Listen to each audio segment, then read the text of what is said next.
Como todos los días, abrimos la ventana para que la universidad no huela cerrado. Porque una facultad no es una colección de aulas y despachos y una universidad no debe ser una tienda de títulos académicos. Hemos venido a la Facultad de Ciencias Físicas de la Universidad Complutense para hablar del rol que deben jugar las instituciones frente a los desafíos y la crisis ecosocial del siglo XXI. Para ello, contamos con dos invitados de lujo y una invitada de lujo. Os presento brevemente. David Alba Hidalgo es doctor en Educación Ambiental, profesor e investigador de la Universidad Autónoma de Madrid. Bienvenido, David. Gracias, Alberto.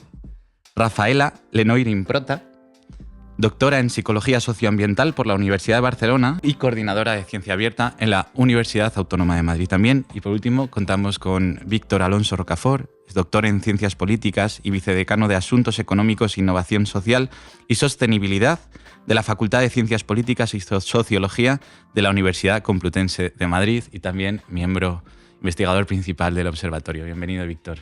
Gracias, Bueno, Alberto. En primer lugar, muchísimas gracias por animaros a acompañaros hoy. Y, en general, bienvenidos a la Ventana Ecosocial, una ventana abierta entre la sociedad y el trabajo que estamos intentando hacer desde el Observatorio UCM 2030 para impulsar la transición ecosocial en y desde la Universidad Complutense de Madrid. El tema que abordamos hoy es el papel de la ciencia y de las instituciones científicas en el marco de la crisis ecosocial. En 2017, Carles Raimó, catedrático de Ciencia Política y de la Administración, firmaba el siguiente artículo de opinión para El País. Una administración pública obsoleta. El subtítulo subrayaba: no pueden encararse los retos del siglo XXI y su revolución tecnológica con una organización basada en el siglo XIX. Esta es la idea con la que me gustaría abrir este diálogo. De alguna manera, escuchamos continuamente que nuestras instituciones no están preparadas, que nuestras instituciones están obsoletas, pero a la vez sabemos que las instituciones son como el tejido, el sistema inmunológico de la sociedad. Es el sistema que debe prevenir, identificar, detectar y reaccionar frente a las crisis, las catástrofes o los desafíos que tengamos como sociedad. Entonces tengo una primera pregunta que os voy a pedir que primero me respondáis de manera directa y luego tendremos tiempo para justificarla, que es: ¿están nuestras instituciones públicas y nuestras instituciones científicas obsoletas? David. Pues francamente sí. Sí, me gustaría ser positivo y considerar que ha habido muchos avances y que hay mucho papel todavía jugándose, pero creo que sí que se tienen que remozar bastante y transformar para de verdad responder a los retos de este siglo. Muy bien. ¿Rafaela? Sí, yo también estoy de acuerdo con David. Creo que sí, que está obsoleta la universidad en su conformación, pero creo que se ve algunos pasos, aunque todavía insípidos, pero hay algunos movimientos y políticas que se empiezan a abrir un poco. Pero bueno, esto... Bueno, estoy deseando oír hablar de esos pasos. ¿Y Víctor? Bueno, yo creo que sí. Podríamos considerar a la universidad como una institución holocénica, es decir, del Holoceno. Todavía no ha entrado, ¿no?, al Antropoceno, no ha realizado, yo creo, ni el diagnóstico ni la transformación necesaria para estar en el Antropoceno, pero yo creo que es de las instituciones que tenemos quizá la que tiene mayor potencial para responder precisamente a los retos del Antropoceno. Me encanta, porque hemos hecho una especie de escalera. Primero, mal, pero con brotes verdes, y mal, pero esos brotes verdes son lo más importante, digamos, o aquello que tiene sentido, por lo que tiene sentido seguir defendiendo la institución. Y ahora os quiero pedir que os deis más tiempo para justificar vuestras opiniones. ¿David? Bueno, pues empiezo yo.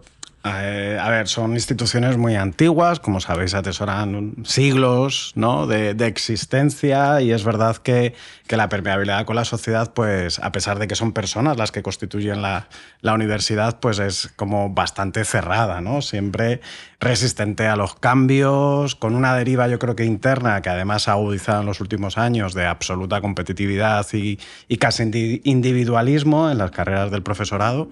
Pero bueno, y por la que han pasado, ¿no?, todos los responsables, ¿no?, pues, políticos, institucionales, de las grandes empresas, que son realmente los que tienen mayor capacidad en el momento presente, ¿no?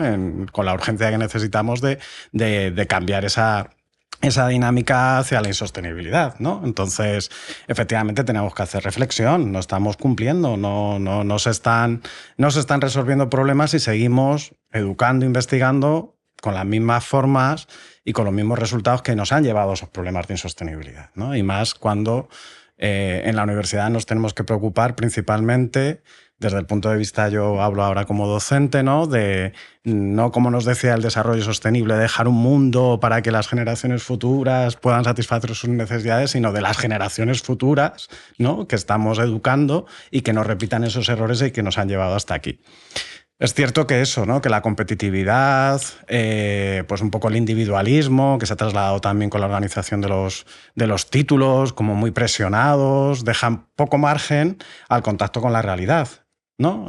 Tanto por parte de los estudiantes como del personal docente investigador, ¿no? Entonces, yo creo que todo aquello que acerque la sociedad a la universidad es muy bueno y es muy necesario, ¿no? Para salir de esas urnas de cristal y que podamos de verdad responder a los problemas sociales, socioambientales que se viven ahora. Y sí, yo creo que sí, aunque he empezado muy negativo, también hay brotes verdes que, bueno, con proyectos, con sobre todo personas, ¿vale? Porque no, o sea, recordamos que son instituciones, pero que al final son personas las que trabajan en ellas, las que son educadas, las que forman parte de la comunidad universitaria y las que las dirigen, ¿no? Y a esas personas es a las que hay que dirigirse, ¿no? Y a las que con las que hay que trabajar, ¿no? Poniéndola en contacto con la sociedad y haciendo que su labor sea realmente, pues eso, ¿no? Eficaz. Absolutamente, de acuerdo. Rafaela, ¿nos quieres hablar de esas cosas que tú también veías? Sí, bueno, yo, como he dicho, ¿no? Yo creo que la universidad sigue todavía en una burbuja, ¿no? En una torre de marfil, pero veo que, o sea, yo siempre, o sea, es imposible para mí no pensar desde las teorías que he aprendido, ¿no? En psicología social sobre todo y psicología ambiental también. Y hay una que se llama representaciones sociales, ¿no? Entonces la representación social lo que habla es justamente cómo una norma se transforma en una norma, o sea, cómo un normal se transforma en un normal, ¿no? Y yo veo que, o sea, el primer paso son como movimientos alternativos, personas que huyen de la regla, entonces empiezan a hacer cosas novedosas porque se dan cuenta, como en ese caso, de que la universidad está muy aislada de la sociedad. Entonces empieza con, por ejemplo, las ferias de ciencias, con la difusión científica, la divulgación científica. Luego se va acercando cada vez más con la comunicación científica, que es una manera un poco más robusta, ¿no? De trabajar con la ciudadanía, los laboratorios ciudadanos, los laboratorios vivos, ¿no? Que es parecido, y luego la ciencia ciudadana también. Y yo creo que la fuerza que ha tenido todo esto viene también de políticas. Y esas políticas generalmente porque yo trabajo con ciencia ciudadana, ¿no? Y con ciencia abierta. Entonces, esas políticas generalmente vienen de la ciencia abierta. Y la ciencia abierta lo que ha hecho es abarcar, crear una dimensión de entre varias dimensiones que tiene, una de ellas es la ciencia ciudadana. O en algunos casos, hacer con que la ciencia se quede más cerca de la sociedad, que existe ese diálogo. Entonces, a partir del momento que hay políticas, que hay leyes, que hay normativas para que impulse, ¿no? Que el investigador se dé cuenta de que a lo mejor está lejos y puede hacer algo, o que a lo mejor hay convocatorias que hacen con que este investigador haya financiación para hacer esto, ahí yo creo que se puede cambiar. Pero obviamente estamos en un normal que es la ciencia ajena a la ciencia competitiva. Entonces esto va poco a poco cambiando. Yo creo y espero, ¿no?, que sea una nueva normalidad esta de que la universidad esté abierta, pero esto es un proceso largo. Es lo mismo, por ejemplo, de la emancipación, ¿no?, de la emancipación de la mujer, que la mujer pueda ser igual, ¿no?, a un hombre, y esto antiguamente, vamos a pensar, no hace mucho, no sé, 40 años atrás, ves las revistas, todavía había propagandas en que la mujer era la ama de casa. Hoy en día es algo que nosotros vemos ¿Cómo puede ser? Y entonces yo espero que en algún momento la ciencia se transforme en esto, ¿no? De que ese diálogo, que las puertas estén abiertas y que la ciudadanía sepa dónde buscar, ¿no? Porque todavía la ciudadanía, si llega a una universidad, físicamente no sabe dónde ir, ¿no? Entonces yo creo que esto que se debe cambiar. Sí, porque efectivamente esa ciencia abierta sería lo inverso de ese proceso de cierre sobre sí misma en la que encallamos muchas veces por esa competencia extrema y ese productivismo el que nos impone también la circunstancia. Y quería preguntarte, Víctor, que nos digas si podemos escapar de alguna manera de estas instituciones del Holoceno que mencionabas antes. Sí, a ver, yo creo eso que son instituciones, las universidades, que tienen ese potencial, quizá mayor que en otras instituciones públicas y, por supuesto, privadas. Porque para caracterizar la universidad como una institución del Holoceno, yo creo que hemos de hablar de su gobernanza corporativa, es decir, de esas grandes zonas grises que suponen barreras a la transformación ecosocial, debido a que, bueno, pues hay una manga ancha con las empresas que se contratan, por ejemplo. Luego también hay una inercia burocrática en una mentalidad holocénica que, cuando, por ejemplo, nosotros lo estamos viviendo en la Complutense, ¿no? Tenemos todavía nuestros sistemas de calefacción basados en calderas de gas, cuando desde hace años tenemos opciones tecnológicas alternativas. Tenemos una ley orgánica del sistema universitario, aprobada hace no mucho en el Parlamento, que nos dice que tenemos que priorizar la inversión en infraestructuras verdes, y no lo estamos haciendo, no estamos cumpliendo la ley. Lo que hacemos es seguir con esa mentalidad holocénica que dice, bueno, pues da igual que sigamos emitiendo gas, pues seguir con las calderas, no pasa nada, se rompe una caldera y la cambiamos por otra caldera en lugar de por aerotermia o geotermia, ¿no? No hay una supervisión ni un seguimiento de un cumplimiento efectivo de los contratos, de los pliegues. Cuando logramos meter alguna cláusula ecológica, trasladar los productos tóxicos de limpieza, que es uno de nuestros proyectos en el aula de políticas, a productos con etiqueta ecolabel. Pues no hay una supervisión efectiva de que eso realmente, cuando logramos meterlo en los pliegos, se cumpla. Eso es lo que llamamos gobernanza corporativa. Yo soy vicedecano y tenemos muy poquito poder finalmente en los decanatos. Las gerencias tienen más, yo creo, para estos asuntos, pero luego hay muchas áreas grises, ¿no? Entonces, esto nos deja, bueno, pues un panorama bastante obsoleto. En la docencia y la investigación, 3/4 de lo mismo, divididos en disciplinas, y donde introducir una asignatura de cuestiones ecosociales cuesta muchísimo porque tenemos todo muy montado, ¿no? Y esa división disciplinar choca con la interdisciplinaridad que necesitamos para enfrentar el reto actual, ¿no?, de la policrisis, pero a la vez, claro, somos la institución ahora mismo, una vez que ya no tenemos esas fábricas ¿no?, de la época industrial con miles de personas conjuntamente socializando cada día. Somos un sitio de socialización donde hay asociaciones universitarias, hay sindicatos también de trabajadores y trabajadoras. Hay mucho tiempo para pensar, para dialogar, para acercarse a los libros, para informarse, para hacer ciencia. Entonces ahí está todo el gran potencial que yo creo que nuestra institución tiene para liderar la transformación ecosocial y ser ejemplares en casa para mostrar al resto de la sociedad el camino, con cuestiones como las que estabais comentando, ¿no?, de la ciencia abierta y transformadora, ¿no? Entonces, bueno, es un poco por ahí por donde... Muchísimas gracias. Creo que desde el observatorio tenemos un problema muy claramente identificado, ¿no? Es como esta lógica hiperproductivista y corporativa, al fin y al cabo, más allá de la gobernanza, hasta el modo de producción de conocimiento, está succionando la energía vital de las personas que habitamos y que tratamos de construir el ecosistema universitario, y ese poder de succión nos aleja de los propios conflictos y de las necesidades de las sociedades que en realidad nos sostienen. Porque podríamos caer en la idea de que la universidad se autosostiene a sí misma porque es productiva, pero esto sería una imagen y un trampantojo. Es una cuestión casi de justicia ecosocial y ambiental lograr estos nuevos tejidos y estas nuevas relaciones entre la sociedad y la universidad. Y para esto, y continúo contigo otra vez, Víctor, si os parece, cambiamos el orden. Quiero preguntarte por un instrumento que se conoces bien y que me parece muy interesante, que es el de los laboratorios vivos como instrumento de transformación institucional. ¿Querrías compartir qué es un laboratorio vivo y cómo funciona? ¿Para qué puede ayudarnos? Bueno, estos laboratorios en realidad parten de la idea de que las cuestiones que afectan a la policrisis ecosocial las enfrentamos con el estudiantado lo mejor posible desde la idea de un aprendizaje experiencial transformador. Es decir, el estudiantado se acerca a aprender sobre estas cuestiones mediante experiencias que lo cruzan, ¿no? Y que de ese modo, bueno, pues les entra por todos sus poros, ¿no? Y a la vez en experiencias que están transformando su propia institución para esa ejemplaridad que comentaba antes, ¿no?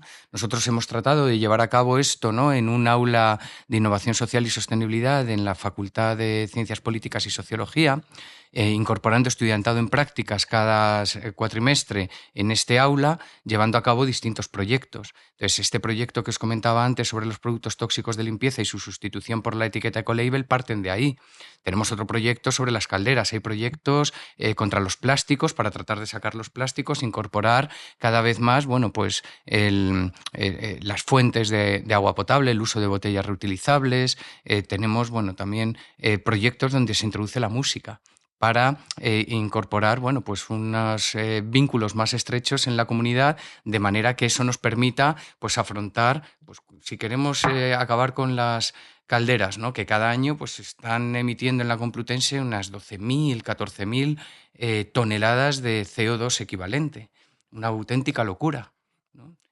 Pues nos lo están poniendo difícil, ¿no? Bueno, pues a lo mejor tenemos que tirar de imaginación política con el estudiantado y llevar a cabo proyectos. Aquí lo que se llevan en políticas es también un aprendizaje en la práctica de lo que son las políticas públicas, que ellos aprenden teóricamente. Entonces ven cómo hay que colocar un problema en la agenda. A lo mejor uno que ya estaba, el de las calderas, o se inventan uno, como el de los productos tóxicos de limpieza. Después, cómo se implementa. Pero ahí se dan cuenta de todas las dificultades que hay. Van a reuniones con la gerencia, escriben a la oficina de contratos, ven cómo se introducen las cosas en los pliegos, lo celebran, pero de pronto se dan cuenta que eso no es suficiente, que tiene que haber un seguimiento porque siguen viendo que pues en el carrito de las trabajadoras de la limpieza sigue estando los productos tóxicos. ¿Qué ha pasado, no? Entonces, todas esas experiencias yo creo que les van cruzando, y el insistir, ¿no?, una y otra vez, y el saber, bueno, pues que esas inercias burocráticas al final se pueden conseguir las cosas, pero hay que tener también toda esa persistencia. Bueno, todo eso yo creo que al final les cruza y pueden salir de ahí.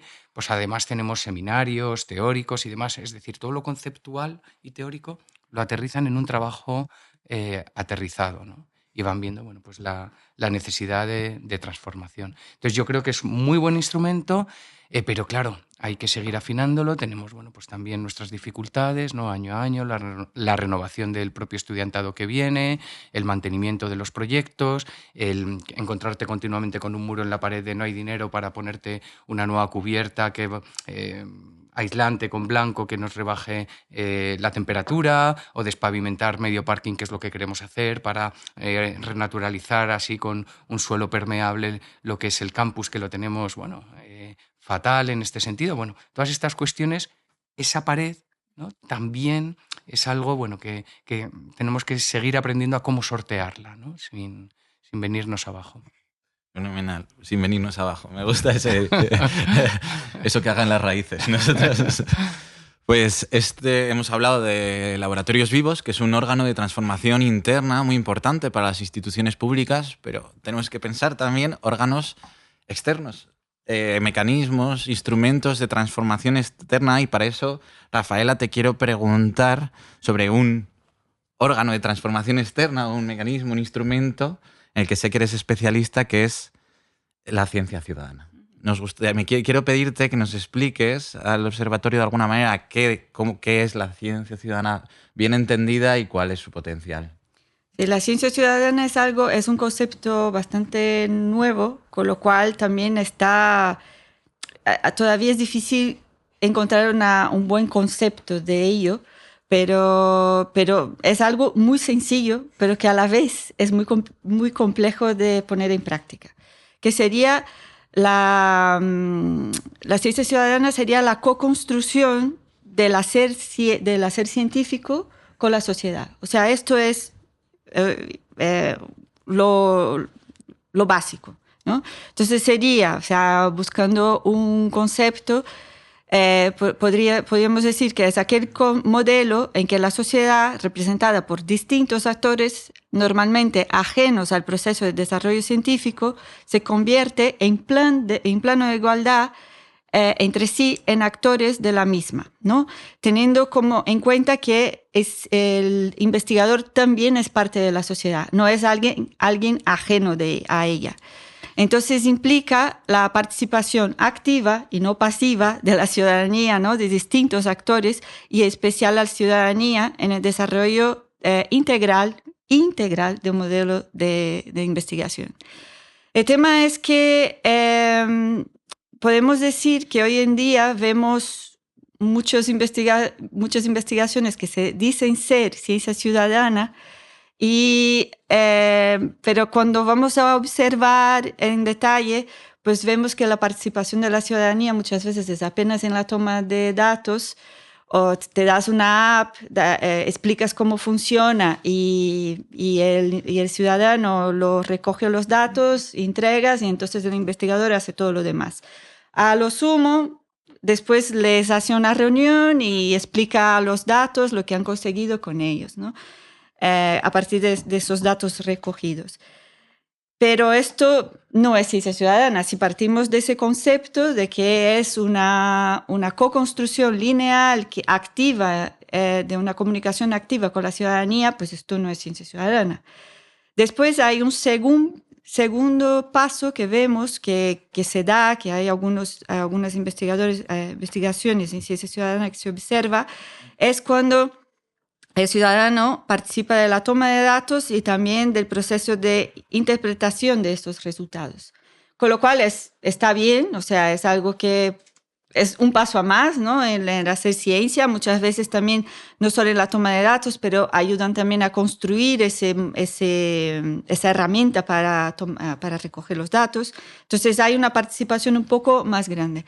Pero lo ideal, lo que sería un sueño, o sea, pero que hay proyectos que son así, hay ejemplos, pero no son la mayoría todavía. Yo creo que esto va poco a poco cambiando.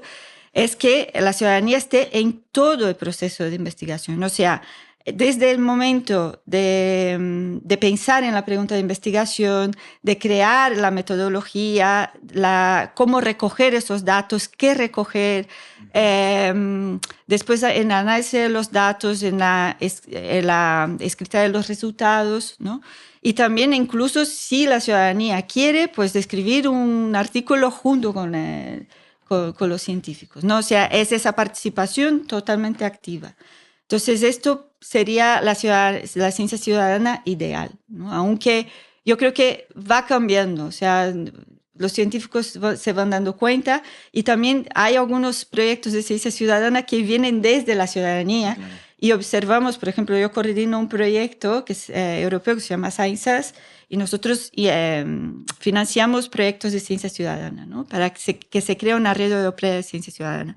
Entonces ahí lo que vemos es que las investigaciones que vienen desde la ciudadanía, la mayoría es un poco muy insípida en el modelo de investigación. Entonces nosotros hacemos el puente entre los investigadores a esas investigaciones para crear junto con ellos ese modelo que está escuezo.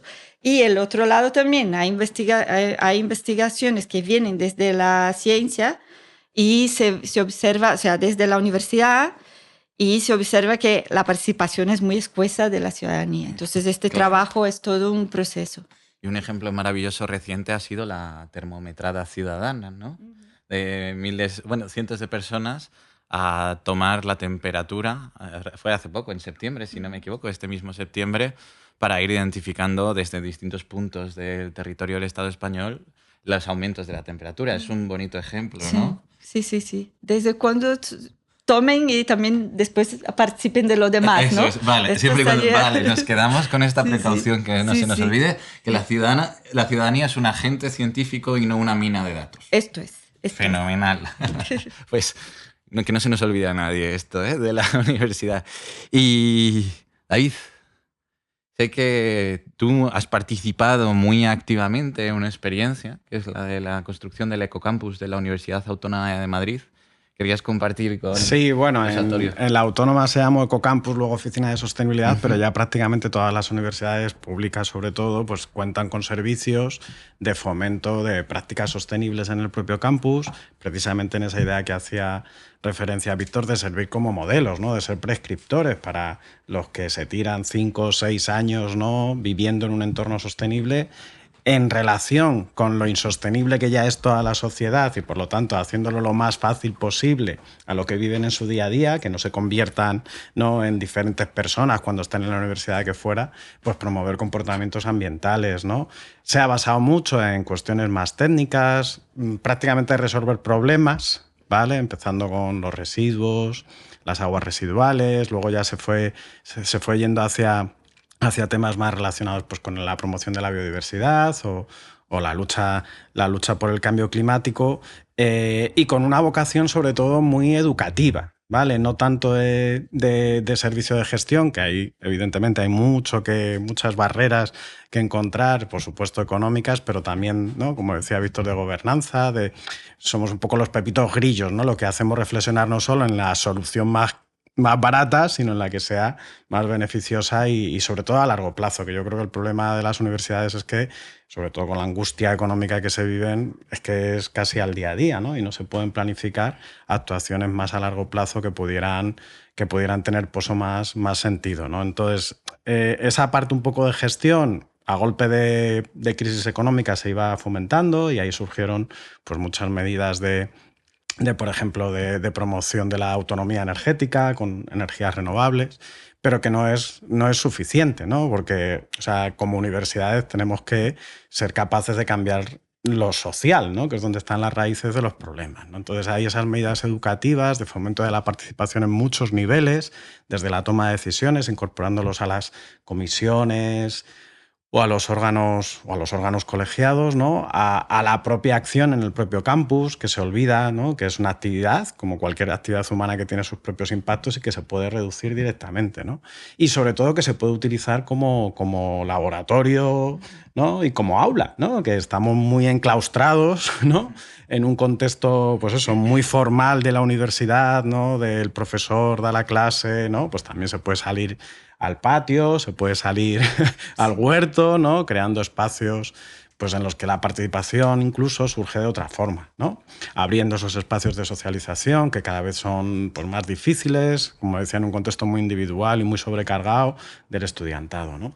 Y ahí creo que la clave, a pesar de que la mayoría de las campañas se dirigen pues a la cohorte más grande, que son el estudiantado, como ellos son, digamos así, fungibles, van pasando, ¿no? Aquí lo fuerte es trabajar con los inventariables, ¿no?, que es el profesorado, ¿no? Y es donde de verdad se debe de hacer la transformación. Al final son ellos los que también acaban dirigiendo la universidad en buena medida, ¿no?, porque son los que acceden a los cargos políticos, ¿no?, pero sobre todo en su día a día, y lo apuntaba también como mucha problemática a Víctor, ¿no? Eso de crear una asignatura interdisciplinar fuera de la guía docente, de la memoria de verificación, que haga mezclarse a gente de diferentes departamentos, facultades, cuando estás acostumbrado a hablar con equipos de investigación de fuera y casi no te hablas con tu compañero de despacho, ¿no? Entonces, eso son las barreras fundamentales que hay que romper, ¿no? Y pasan por la formación del propio profesorado, ¿no?, y el buscar mecanismos también de incentivo. El sesenio de transferencia que se ha empezado a hacer pues es un mecanismo, ¿no?, igual que fue en su día los de investigación, para hacerles salir, ¿no?, de su paper, ¿no?, de su solo recogida de datos y utilizar solamente los datos, sino abrirse a responder a los problemas, a reconocer las demandas, ¿no? Yo creo que va por ahí.